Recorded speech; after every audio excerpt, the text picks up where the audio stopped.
Hello, and welcome to Shawn and Kyle's Doctor Who's to Mega Awesome Review. I am Laura Lenny, and this is Masterpiece Theatre. Episode 12. Episode 12. The 12th Doctor. The 12th Doctor. A Death in Heaven. Mm-hmm. And it was awesome! Best episode of the season. First episode that we rewatched, we were like, screw filming this review, let's watch it again. We watched it right after we finished it. Well, we got snacks, and then we rewatched it. Yeah, it was, and they were delicious. They are very tasty. You know, and in fact, to commemorate the first episode of this season that was really any good and was actually a Doctor Who episode, I'm going to implement a rating system into our show. So the rating system is out of 5 TARDISes, Tardies.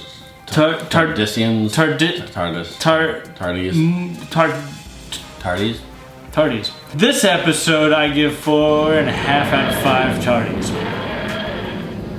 I mean, that sounds right. I definitely give it at least 4. I mean, I really liked it. Yeah, I would give it 5, but I don't want to give it anything 5 quite yet. Right. It's a little soon to give a show a 5. We just implemented this whole thing. But see, now here's the thing. This is the first episode that the Doctor was actually the Doctor, right? It actually would have been an amazing, third episode for the season. Yeah, we both agree that this is kind of how the show should have started. The series. The series started. This is how the series should have started. It should have been the first. It should probably been the third episode. Right. A little bit of build up, and then this happens, sets the tone for finding Gallifrey, which we wanted from the 50th anniversary. Right. I feel like that's what the season was going to be about, and this season, other than this last episode, was kind of a waste. It was all set up for next season. Right. Well, it sort of built up to who is the Doctor a little bit, and I figured out in this episode we've met Capaldi's Doctor. There are 2 reasons for that. The first one. Now I'm a Nuvian, post 2005 Nuvian, and so I was introduced to a Doctor who was riddled with this dark past of these events that he caused, and this idea of being one of a kind or alone on this altruistic journey, and it's something that I feel like a lot of us nerds can relate to. And to me, this episode was the first time where we were, really confronted with that. We saw him deal with the Master who's from his past. We saw him deal with Gallifrey, and it really sets up this desire to see Capaldi hunt for Gallifrey. And how awesome would that, have been for this whole season. The second thing is a little bit more on the nose, but also yeah, this should have happened earlier in the season. The Doctor finally got his theme song. Yay! And it's awesome. I liked it. It's got a little bit of Smith's in there, but it tweaks it towards Capaldi's own. I enjoyed it a lot. And if that had happened in episode 2, we would have liked every other episode much more. Yeah, I always got excited when the Doctor music came on. That was always kind of a call to action, kind of got me going. So I would have definitely liked that cue. I really liked the episode, guys. I mean, writing wise, obviously, as you guys have, if you've been watching the show, know I have some issues with Moffat, but I think he did a great job this episode. There are some plot holes. There are a few things. There are 2 big oeth that really bothered me. Well, I say really, but because they led to such great moments, which we'll also discuss, I'm kind of okay with them. The first, why Pink and Lethbridge Stewart were not under cyber control. And why they were the only ones in all of humanity who had emotions. They talked about it being about love, but I was why are they the only ones? Or the love of salutes, I guess. I guess the love of the Brigadier salutes was equal to the love of Pink to Clara. I guess. And I think is that I loved those moments. I actually really liked Pink in this episode, which is the first time I've liked Pink all season. I thought his acting was good. I liked the character. I liked what he was going through. I really enjoyed him. And I loved the moment with Lethbridge Stewart. I mean, I've been watching all the old Doctor Who's, and he's been there since the 2nd Doctor. And so I really enjoyed seeing his little callback. And he worked for Unit a lot as the 3rd Doctor, right? Yes, the 3rd Doctor. So the 3rd Doctor, for you guys that don't know it, he's banished to Earth with his TARDIS not working. So he basically just works for Unit for the first 3 seasons of the 3rd Doctor. There's no time traveling. He deals with monsters and aliens, but they're all just. He's more of a secret agent kung fu guy, which actually the real 3rd Doctor was. For the British. Oh, and that's probably the callback to when they talked about him still being on the payroll. Right, we've seen in this episode. We've seen the Doctor in Unit a couple times since the reboot. Tennant dealt with them. Martha was a part of Unit. Obviously, in the 50th there was Unit. So we've seen them every now and then. So they've always been around. But I actually liked it a lot. I wish they'd been in more of the season. Right. My other big plot hole problem that I just didn't like was this portal to heaven. This bracelet that I guess if you wear, you don't really die or something. Oh, so it's like the child in the bush? It's like the child in the bush. Like you can walk around and just find somebody wherever Pink is and give it to them and they can come back. I didn't get it. It's this thing that...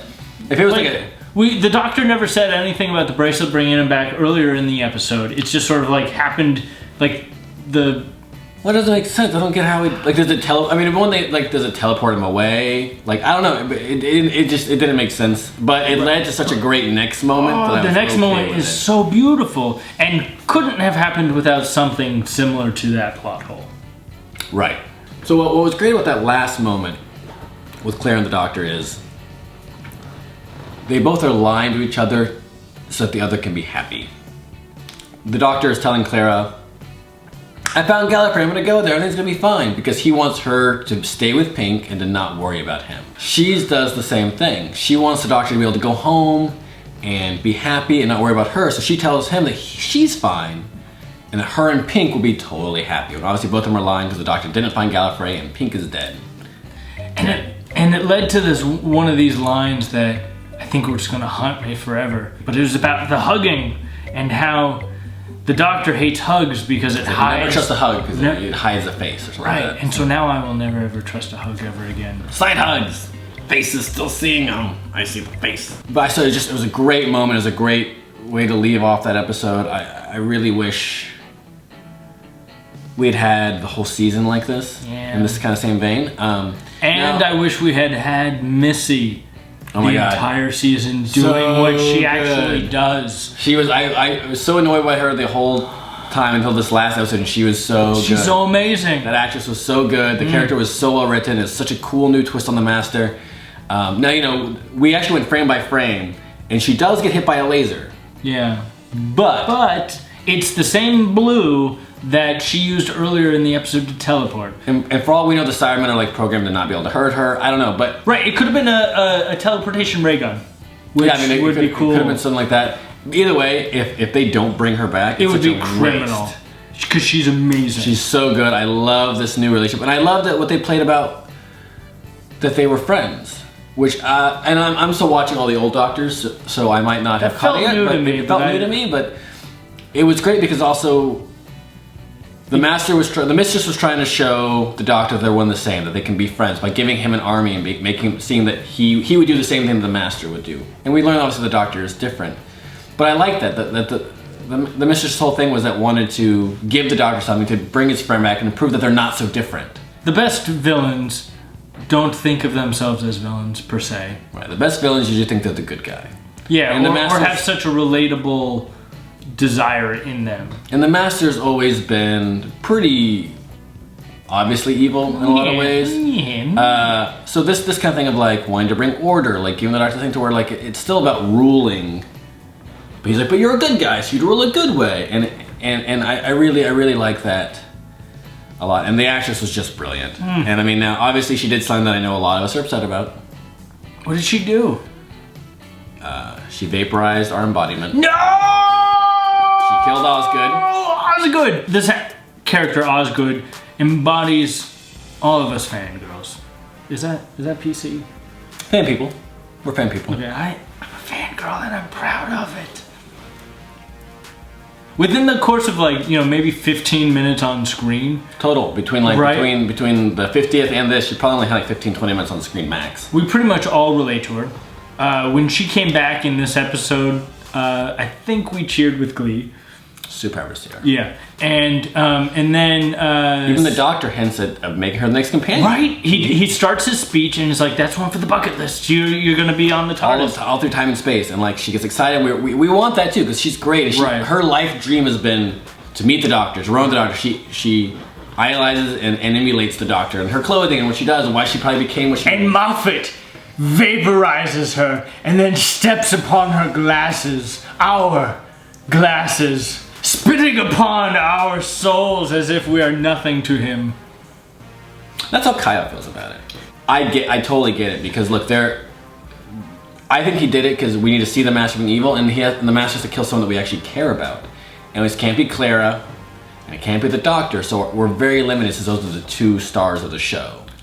So you're saying that Moffat cleverly crafted a character within 15 minutes of screen time to be so beloved and killed him off for a plot point, showing how brilliant he is? I will give this one to Moffat, because here's the thing. I cared more about her in her 20 minutes than the entire season with Pink. And I did like this episode, like I said, but... True.